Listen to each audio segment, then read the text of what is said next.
I literally recorded the most beautiful fucking sunset of my life, and now the sun is down, and I'm watching the video again, and the audio, of course, wasn't fucking working.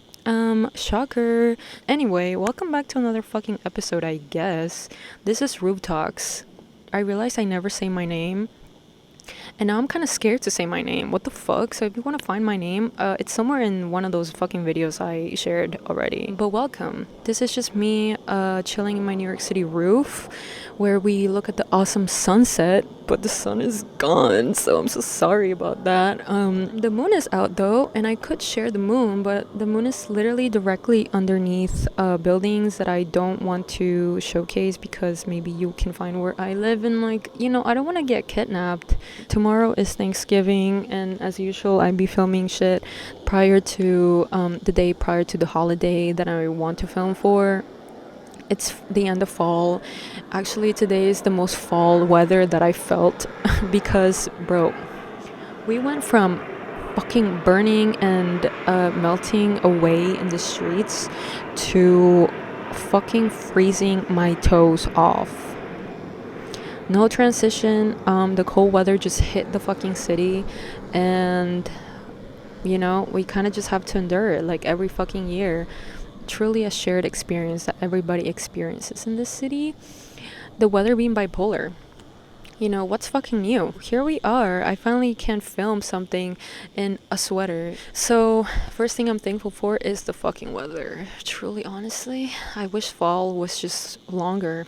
But I think it adds to the experience of just having to survive the Winter Olympics in the city, and I want to drink my pumpkin spice lattes for longer. But another thing I'm thankful for is the fact that I was able to go to my home country, and because it's, you know, in the beginning of the year, I feel like things that happen in January, February, it kind of seems like so long ago because it's, you know, almost been a full year. So I tend to forget about it. Kind of like Spotify Wrapped. I feel like they don't fucking count the shits that you listen to in the beginning of the year and all the shit that you listen to on repeat for the last half of the year is, but it truly counts. So I don't fucking know. It's gonna be a mystery to me. I'm kind of like looking forward to it, but also fuck Spotify because you know why. You should know why. And also fuck Starbucks. But anyway, just super thankful that I was even able to go. And I got to say goodbye to one of, I guess, a family member of mine because they're up there in the sky right now, probably watching me. Who knows? I hope so, you know, I hope they are. The sky was looking so fucking pretty, bro. I would always say when I was younger, if I had to marry like a physical, okay, not a physical thing, but an earth, like a part of earth, it would be the sky. You know, I'm on that Bob Ross vibe. The sky today kind of reminded me of the first episode I filmed on the podcast. I said I wasn't going to film at night, and I don't want to, but you know, I'm praying that the roaches don't like the cold either, okay? That's all I'm praying for right now, because this rooftop is a vibe. You know, sunsets, beautiful, open space. You know, you feel like you're closer to the atmosphere, but then you look down in the dark, and then you see or feel the roaches. I don't want to talk about it. I've just been so fucking nostalgic lately because of my home country. I'm just like, damn, I wish I got to go, but then I literally forgot I did go. Literally in like a month is gonna be 2026, and I'm like mind blown, bro. It's gonna be like a full decade since 2016. Bro, today at my job, actually this whole week at my job, they were playing like hits of 2015, 2016, 2017. Throwback, bro, a big ass throwback. And post-COVID, things have just been super weird. Time is just like so weird. I have so many people that whenever I talk about COVID or COVID just comes up in the conversation, for everybody else it feels like so long ago, but to me it literally feels like it was yesterday. I be thinking like a lot of people think the way I think, and I'm just like, yeah, we're still getting out of it. But when people are like, bro, quarantine, that was so long ago, What? What do you mean? I don't know, bro. I feel like I'm living in another time zone. But where the fuck do I want to go every year? Peru. Because, I have family there. All my extended family is back there. Honestly, I'm not a person who's afraid of getting old, right? I actually like turning a year older. It's like a normal living creature thing, and we've been literally aging for so many fucking centuries now, and a lot of people are just afraid of getting older. Not me though. I don't give a fuck. But what I do give a fuck about is the fact that everybody else is also getting older. That includes my family members, bro. There's gonna be a point in time I'm gonna be going back to my home country, and it won't be for them. It sounds so fucking sad, actually. Wow, I didn't mean it to sound like super depressing, but like low-key it kind of is. Death is depressing in general, so you kind of have to live in the moment. I can go to Peru anytime, and a lot of my family here tells me like, why do you go so often? Just go somewhere else. I'm like, no, bitch. There's gonna be a point in time where like I won't be able to go anymore, and I don't wanna have to think about a time in my past where I could have gone and I chose not to because I just wanted to explore somewhere else. And I still do. I can still travel to anywhere in this planet Earth, and I will enjoy it, and I'll get there when I get there. But if I can go back to my home country, I probably would, bro. And I have been. Post COVID, I was going there like twice a year. With what money? I don't fucking know. I was like 18 years old. I was working, kind of. I have money now. I can go whenever the fuck I want. So I did. I would go out there pretty often, and as of like 2 years ago is when I like stopped going super often. I'm an adult now and I have responsibilities. I was finishing school and I now have a job. It's just not the same, but it's okay. I still try to go every year because I want to stay connected to my roots, and I want to keep my accent. I want to keep my accent, even though, bro, my family has given me shit for my accent so many times. Okay, not to brag. All right, disclaimer, I'm not bragging, I'm just speaking facts. But I would say that I am pretty fucking good at speaking Spanish, okay? I have kept my accent, my Peruvian accent, for this long. But every single time I go back, I feel like I kind of like pick it up again, because I live here in the US, in New York City. So you hear a lot of Spanish accents, and I feel like my Spanish has gone to a point where it's like more neutral, no accent, just like plain Spanish. I don't know if that makes sense, but a regular Spanish accent. I can pronounce everything good. I can speak fluently. I don't mean just like barely fluent, I mean like fluent. All right, maybe not academic fluent to the point where I can like write essays in Spanish, but I can understand every accent. There's a lot of people that know Spanish but can't understand Spanish from other Spanish speaking countries in Latin America or even Spain. I can understand perfectly, but every single time I go back, I have family members that tell me that I've lost my accent, and I'm like, what?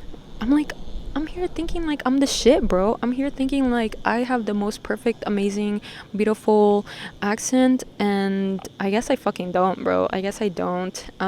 They're talking about the accent itself, not about like me not knowing Spanish, but just me not being Peruvian fluent. And honestly, it's true. The only people I pick up the accent from is my family, and when I go back to Peru, my cousins. I have cousins that are my age, so I can only, I only know that vocab to that extent. But anything daily language that people speak over there or however they speak, I don't know shit, bro. Like, there are words that I probably wouldn't understand if I hear somebody from El Barrio talking. And that's okay, it's fine. I don't give a fuck. Obviously it doesn't affect me because I don't live there. But as I'm getting older, every time I go back, I feel self-conscious. Because I don't have the regular accent. People can tell that I don't live there. So fuck, my leg fell asleep. So that can also be a little bit dangerous. You know, it can be dangerous. It can be a little bit scary even. And I have cousins too that are learning English and they practice with me. I literally was speaking to my cousin in the public transportation in English because she wanted to practice. Tell me why they charged me double the amount of the bus ticket, bro. It'd be like that. It'd be like that. Also, where are all the Peruvians in New York City? Raise your hand, wave at me, like say something. I don't know, because I haven't encountered that many Peruvians here in the city. Even in school, I would only know a few people that were ethnicity-wise Peruvian, but they were mostly born here or they were mixed. They had parents from different countries, but not fully Peruvian people. I want to know where you at because I'm trying to make Peruvian friends. You know, I'm trying to like keep that link. I'm trying to keep the culture alive. A lot of people from here just adapt to the culture, to the New York City culture, you know, like myself. I wouldn't consider myself a native New Yorker until I was here for more than half of my life. You know, I would always say that I'm Peruvian first, and that's still true because I lived there until I was 10. But I didn't go to high school there. I didn't go to college there. I don't have many friends in the city either. I only have mutuals from literally kindergarten that I still follow on Facebook probably, but it's just, it doesn't hit the same. I don't have like a home base there in terms of like my own friend circle and stuff like that other than family. So would I consider myself a Peruvian still? Yeah, but am I native? Who the fuck knows? Who the fuck knows? And that's the reason why I like to go back, you know, so I can reset my accent, reset my bilingual brain. And that shit still fucking is here up until this day, bro. That shit that it's never gonna go away. I feel like it's a blessing and a curse having to migrate and like learn a second language when you're older, but also it's a blessing because obviously you know more than one language and you can communicate with other people better. But your first language, fucking shit. No, okay. I honestly think the main reason why I've kept my accent for this long is because of El Fondo y Sitio. If you're Peruvian, you know what the fucking vibe is. But if you're not Peruvian, then bro, if you're Peruvian and you don't know what Al Fondo y Sitio is, are you even Peruvian? Not even the fact that you've watched it, but like if you don't even know what the fuck that is, you're not Peruvian. I'm sorry. Like if you're from, you know, New York City or like the US and your ethnicity is from Peru, but you don't know what Al Fondo y Sitio is, don't call yourself Peruvian, bro. Alright, I don't know if that's fucked up, but like I don't give a fuck. That's my hot take. I'm sorry. And I'm super thankful for Al Fondo y Sitio, bro, because of them, and I still watch it until this day. I'm recently starting to rewatch that shit. I just finished the 4th season, going to the 5th season. Bro, I forget how good the ending of the seasons are, bro. Every single season is just damn. Imagine just like a show that has a plot and the plot just keeps going, bro. It's never ending. It's like a never ending show. It's literally a decade old show. I highly recommend it. Highly recommend El Fondo y Sitio if you know Spanish. If you don't know Spanish, I think even the first episode has English subtitles on YouTube, so you can understand what the vibe is. Maybe. If you're not bilingual, maybe you won't understand, and that's okay, you know. If you only know one language, I don't judge, but also a little bit, because you have the opportunity to learn a lot of fucking languages, especially if you live in the US. Okay, a lot of people don't have access to education, and we're super privileged to be able to have somewhat of a free education here. You know, there's a lot of opportunities, but also not really, if you know what I mean. Water break. Yo, the fact that the clouds kind of have stayed like orangey in the camera, at least, it's kind of dope. I'm super thankful that I got to spend some time with my family earlier this year. Hopefully it can happen next year, you know, with this new job. 2026 is my year, bro. 2026 is my year. I'm trying to get that bag. Hardworking vibes, you know what I mean? Building up to a future type vibes, or whatever the fuck adulting is like. Yep, super thankful for my cat and my family and friends. And I'm thankful for music. I'm thankful for all the things that I've accomplished this year, because honestly, this year was kind of shit. It was kind of shit for personal reasons. Yeah, you don't gotta worry about that. But I'm thankful for all the happy things. Truly, honestly. So think about what you're thankful for, because it is Thanksgiving. If you don't know what Thanksgiving is, by the way, no one celebrates Thanksgiving but here in the US. So if you don't know what the fuck that is, I understand. Like, it's okay. You don't have to. It's just a colonizer holiday. But you just gotta know that it's basically a second Christmas, and you just eat a lot of good food with family and friends. You eat a fucking turkey. It's as real as it can get, and a lot of people do be thankful, like kind of like bypass the whole Thanksgiving of it all and don't give thanks to your neighbors. So if you haven't done that yet, go fucking say thank you and I'm grateful for you to whoever is important in your life. Yes, because you are human, and that is the human thing to do. Be thankful for others and yourself. If you don't have anyone, I don't know, hug yourself, because you're here, living with other people in this planet Earth. What's my favorite song of the week? Like I've mentioned before, I have been on a free trial. All my music is like super random, and I haven't been listening to shit, literally. But because it's fall, I would recommend The Fall by Imagine Dragons, because that's what I was listening to back in 2016, 2015, 2016. So that shit is like a decade old song that it literally moves my heart, and I might be biased because I would listen to that shit as a middle schooler, when I was going through all the puberty changes and adapting to a new environment here in the States and missing my home country. And I would listen to Imagine Dragons when I would go back to Peru and back to like the countryside, looking at the skies. I would listen to the song The Summer a lot, but it's not summer anymore. So listen to The Fall by Imagine Dragons, because that shit, the strings in the beginning, that shit moves me. And it might not move you because it's like a pop song, I guess, kind of. But I don't give a fuck, okay? I don't give a fuck. Listen to it. Wait. Listen to it.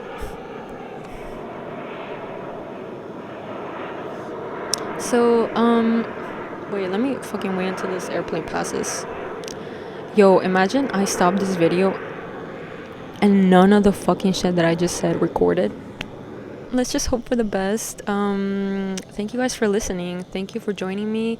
Super grateful for this space that I have available for me to do this. I'm super thankful for myself, super proud of myself for what I've accomplished this year. All the hobbies that I've been wanting to do are coming true. And to all the beautiful people out there living in planet Earth,